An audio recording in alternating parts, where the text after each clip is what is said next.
for Sharon Mahoney.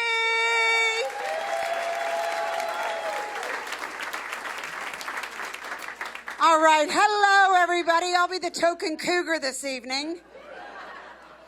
Thank you so much. What a beautiful crowd. Very nice. Happy birthday to the Comedy Magic Club. Yeah? And coincidentally, I had my birthday just yesterday. I know. And thank you very much. And I turned 52.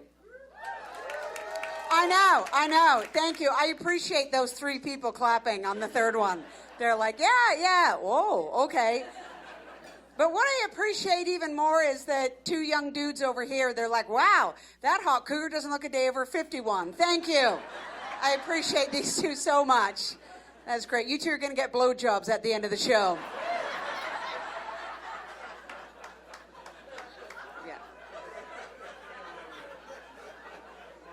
Yeah, not for me.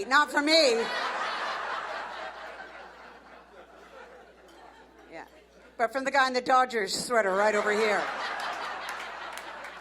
That's what you get. You want to be a Dodgers fan? You sort that out over there.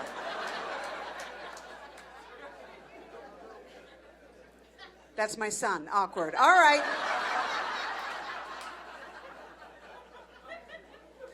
Nah, I find getting older as a woman is interesting because your perspective changes on things. When I was younger, I was really, proud of being a feminist and standing up for myself. And now, being 52, I'll give you an example. I was at a bar a couple of months ago, and these 4 guys at the back while I was doing my set, one of them heckled me. They're in their 20s, these little sort of bro dudes. And one of them yells at me, he's like, "Show us your tits." And I was like, oh, really? As a middle-aged woman who's been doing comedy all over the world for 25 years, I want to say that is the nicest thing anyone's ever said to me. It's like, oh my God, thank you so much.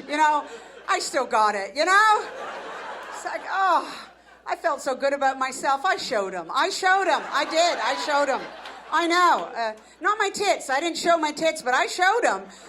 I was like, you look here, Travis, why don't you get your little willy out? I'll get a magnifying glass and some tweezers, and we'll have ourselves a real good laugh. How about that? Yeah, we're dating. We are not. Stop it. He's in the car. Come on. Enough.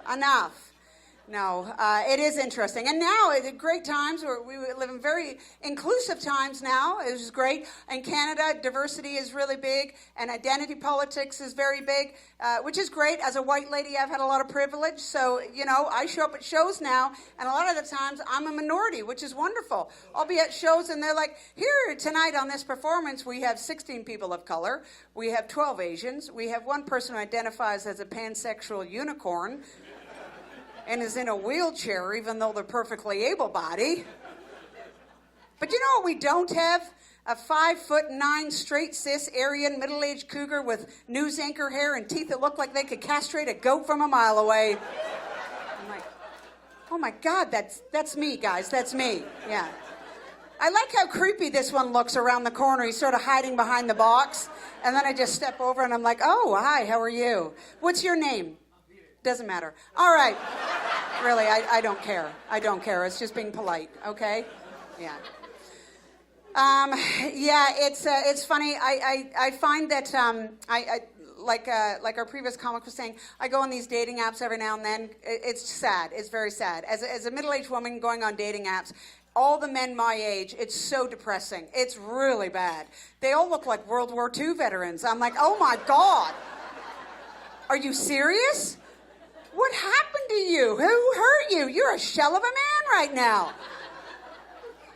They got so much post-traumatic stress. They're dragging a leg. They have a twitch. They're like, keep going. The bodies we left behind. Save yourself. I'm like, oh, my God. It's like American Airlines found all the lost luggage from the last 30 years and gave it to them, The baggage, Peter. That's what I'm talking about. The baggage. You know what I mean? It's great. I like how half the audience right now is like, wow, when did Ann Coulter start doing stand-up? The other half is like, Chelsea Handler's a lot taller with smaller tits, but whatever. Let's just keep watching. I'm very picky. This is the problem. I'm very, very picky. It's so picky. It's awful, you know. And I find like I grew up in chaos, and so my compass is a little bit broken, you know. And I'll meet a guy, and they're lovely. Just sort of like, oh my God, you seem really nice. You seem lovely. I should want to get to know you. I should want to hang out with you. I should get your number. I'm like, do you have a job? He's like, yeah, I got a job, 6 figures. I'm like, oh, that's wonderful. Good for you.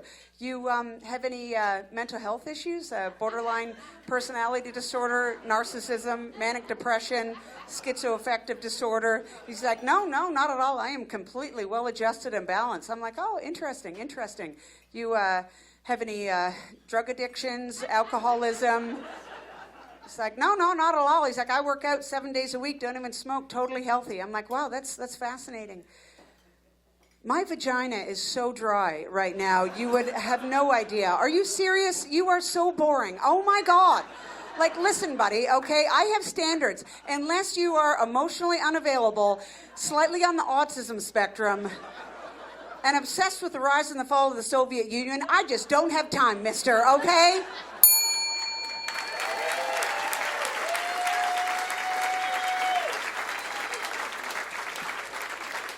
Oh, you guys were really fun. I appreciate it. And are you Googling me right now? Is that what you're doing? Yeah, he's on his phone right away. You put your phone away and you listen to the cougar talk about her opinions, all right? He's on his calculator. He's adding up how old I am. Put it away. How dare you? Are you seeing this, Peter? Yeah, well, you better pucker up, Buttercup. It's right over there.